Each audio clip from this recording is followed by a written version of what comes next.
Hi, Paul Catalina here at 365 Sports, and we've partnered up with DraftKings. Get this, right now, bet $5, get $200 in bonus bets instantly from DraftKings, a partner of the NFL. That is right, $5. That's all you got to bet, and you get $200 in bonus bets instantly. It's that simple. You just download the DraftKings app now and sign in by using our promo code 365sports. That's right. New customers bet just $5 and get $200 in bonus bets instantly. DraftKings customers can also get in on the game with same game parlays. Combine multiple bets from the same game for a shot at an even bigger payout. And if sports betting's not yet available in your state, no problem. You can still get on the action with DraftKings Daily Fantasy Sports. I'm huge into the DFS. Download the DraftKings Sportsbook app now. New customers use my promo code 365sports. Bet just $5 on any wager and get $200 in bonus bets instantly. That's promo code 365sports only at DraftKings Sportsbook. All right, and then there's this story that came down yesterday evening. Ross Dellinger of Yahoo Sports, the Mountain West, and Oregon State and Washington State considering a scheduling alliance that may lead to a long-term agreement. Questions, of course, in the court battle that continue. Inside the latest in the Pac-12 remnants' plight and their impact in the college football playoff, which then leads to this. OSU and Washington State are assembling the 2024 schedules similar to being like an independent. The college football playoff is likely to treat them as such, no automatic qualifier, but there is an expectation in continuing the Power 5 revenue distribution through 25, and they could have a $40 million each coming from the Rose Bowl. And then this note, Greg Sankey, SEC commissioner, continues to support a change in the college football playoff format. We've known that. The current model would grant a second and potentially unranked G5 champion an automatic bid. Sankey, quote, "If you displace the 11th best team with an unranked team, the system can't explain itself."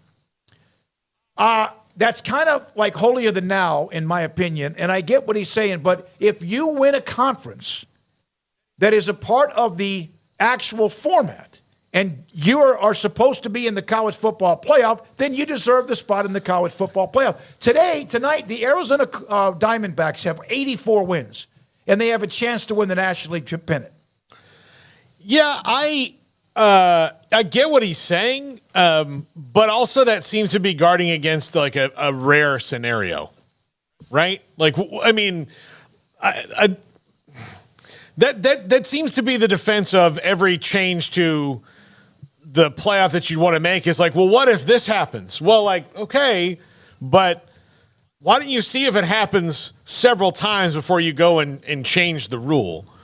So that, because again, it's ultimately that's to make sure that your teams are getting in, not that a good G5 team is getting in. You're just trying to make sure that your teams are getting in. You're not defending like, oh, well, Tulane lost in the championship game, so they can't be in the playoff because they're ranked 15 now, but now we have to give, a now 9-4 unranked Air Force team their spot. Like that may also not be Air Force's fault. Like the voters vote how they're going to vote, and there might be a team that's deserving of the rankings. I just think he's creating scenarios that'd be pretty rare.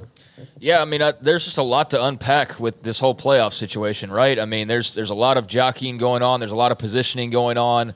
There's a lot still to figure out, and it's hard to do that when there's still a lot of question marks up in the air, and particularly out west with those two schools that you mentioned. And like we said, there wasn't anything imminent, and that certainly appears to be the case. They're not on the verge of joining the Big 12 or the ACC or any other conference right now for that matter, and I think that they're probably just waiting, like we've also said, for this court case to figure itself out. I mean, it's hard to really know what's what until that's all settled, and that's in the process of being unpacked and figured out and negotiated and all of that right now. So who knows how much longer that takes. I know there's a meeting in like mid-November or something, so that's another 3 weeks away, but it's not, exceptionally far away. But yeah, there's a lot of people that want answers to a lot of questions, in particular about the future of the playoff. But until you really get that part of it settled, it's kind of hard to determine anything. And so that will be interesting to keep an eye on. But if you're Oregon State and Washington State, you've got to look at every option right now. And the most logical option that's in front of you is some sort of a scheduling alliance with somebody like the Mountain West. So yeah, that makes sense now. Is that guaranteed to be anything?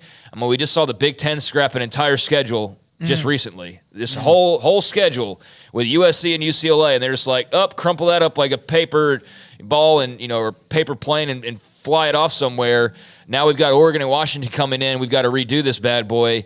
So I don't know how much that matters, but obviously they're on a ticking clock as far as knowing who they're playing, making plans, and getting all of that situated for next year, even though it may not take as long as we expect. It still takes some time. So, keep an eye on what's going on with Washington State and Oregon State and how that can be figured out. And I think that will lead us to where this all eventually starts to kind of go a little bit. But no surprise they're doing what they can to try and put together a situation that would make sense for them, being that right now it appears they would be a 2-team conference. And I see about there's like almost this feeling of like they automatically get into the playoff, and it'd be like, no, that's not how that would work. Just because even if they maintain the Power 5, the Pac-12 name, that's not exactly how that would work. So that's why Sankey's comments are also interesting. But yeah, still a lot to play out there, and nothing like we said imminent. It appears. I'll say this again though, if the rule's right that you're a conference that gets in. And I know that there's rankings and all that, highest, et cetera. But if that means you get in because you win a conference title, no matter if you're 8-4 or 12-0, whatever the record might be, that means you get in. It happens. We've seen teams that have had really bad regular season records in the NFL, in the NBA, 8 seeds beat 1 seeds. That's part of to me, the dynamics of a postseason. Yeah, and actually any kind of stretch for absolute purity usually makes things worse and boring, right?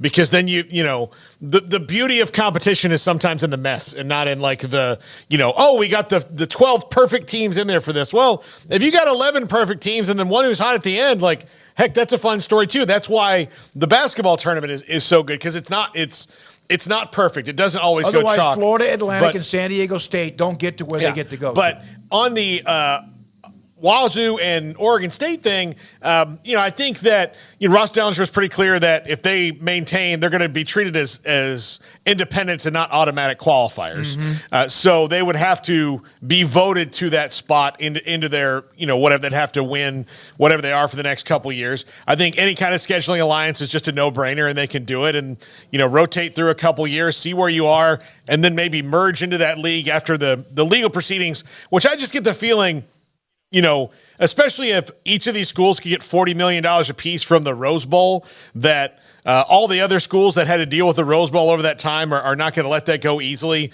So it probably won't be done by the time you need to make a schedule in earnest. So I would think that since that's going to drag out for a little while and all that could kind of come later, that this is the best option for them right now. Maintain the Pac-12 name or the Pac, whatever you want to call it, name. Let's call it the Pacific Conference. Yeah, the Pacific Conference. Yeah. Roll through for a couple years, make your scheduling alliance, and see what happens in 2026 and move on. Because, look, the Big 12's not coming. That call's not coming. And so the ACC call has come and gone for the people who are going to that one. So because you're in this situation, make the best of it, and you could probably win a bunch of games and see where you are in a couple years. Washington's non-conference schedule next year that is already locked in, they have Weber State and Eastern Washington, or Eastern Michigan. They have an extra non-conference game. So, does that open up the door for a possible Washington State? No. Maybe the door's cracked. I don't know. I just happened to look at that. Oregon's non-conference schedule's locked up. Hawaii, Idaho, Texas Tech, and Boise State. If you're Washington and Oregon, you don't have to do that, though. Like, you have no obligation. I know that. I'm just saying that there's an opening there for if they wanted to play. If you want to sit there and make it hard on folks, well, then on the other end of it, they can be like, all right, well, you know what? You wanted to push, so we're going to push back, and we're not going to schedule you. So good luck going and finding another opponent. So that's part of we'll see what level of pettiness that this reaches. But, yeah, still a lot of negotiations going on. And, there's plenty of things that could happen, but for right now, this seems to be the most logical. I don't think that this is anything like super, news breaky. I think this is all mostly stuff that was pretty well known and well out there, but Ross just does a good job of kind of putting it all together in a nice compact read and, updating it and keeping it a little bit fresh there in the headlines. But yeah, I mean, if you're those two, you're waiting to figure out what you actually are going to have at your disposal and when and what that's going to look like. And, I think once that's figured out, then, okay, let's see what the realistic possibilities are of, another conference coming to call or knock on your door, or what that leads you to and what pathway that leads you down. But it's certainly a dilemma at the moment, or an issue that needs to be resolved, and seems it's going to take some more time, which is kind of the deal all along. Was like, yeah, this is something that's going to take a little while to unpack. So we'll see how much longer it takes, and that will help determine as well of what exactly they're looking at here in the next few months and over the next year. And I want to make this clear as too: the SEC has not always had a team. I know that they've been on this great run, but there's a few times they've had a team or two sneak in and get into the playoff or whatever, because and they weren't like in the top 5. What was the year LSU? Who was it, Garrett, when LSU and it was at LSU and Alabama? LSU and Alabama met because LSU had beat Bama, and then Bama somehow magically got a pass to play LSU in the national championship. And then won the game. Yeah, and held LSU to behind the 50. Yeah, BCS. the computer, the BCS. BCS, there you go. The BCS did that. And here's another example. In 2001, LSU wasn't ranked in the BCS, went on to beat number 2 ranked Florida in the SEC championship. Is Sankey in favor of leaving out an unranked conference champion if it's his own conference? So, and again, I think he wants the best teams. I'm not saying he doesn't, but trying to protect, I guess, the backyard too. In 2001, LSU's probably glad they didn't have to play in that national championship game. I wish they would have. Miami. I wish they would have saved Nebraska an ass kicking. But this playoff thing is going to be a topic and remain a topic. I don't know if it's worth a daily discussion, because things don't change that quickly. But overall, with what they're trying to set up in the future, I mean, they've got some pretty big issues that need answers to be able to move forward. So, this is not a quick working group, and obviously you start getting the legal part involved, which is the case out west, and who knows with that. Like I said, I know there's something coming up next month that could be telling or could move this thing farther along, but obviously the schools that are exiting are pushing back. They're just not going to give up everything and just say, oh yeah, you guys have all this. So there's going to be a fight over that, but to what extent can they maybe come to an agreement, or does this thing keep pushing on? I think if you're Oregon State and Washington State, the sooner the better to get some resolution here, right? So that you can know and you can move on. But how long does this take is a big question right now, and it does have effects on what this thing's going to look like moving forward. So all this talk about AQs and all that, there's not a whole full puzzle piece. There's a couple pieces still missing right now to be able to go ahead and complete that.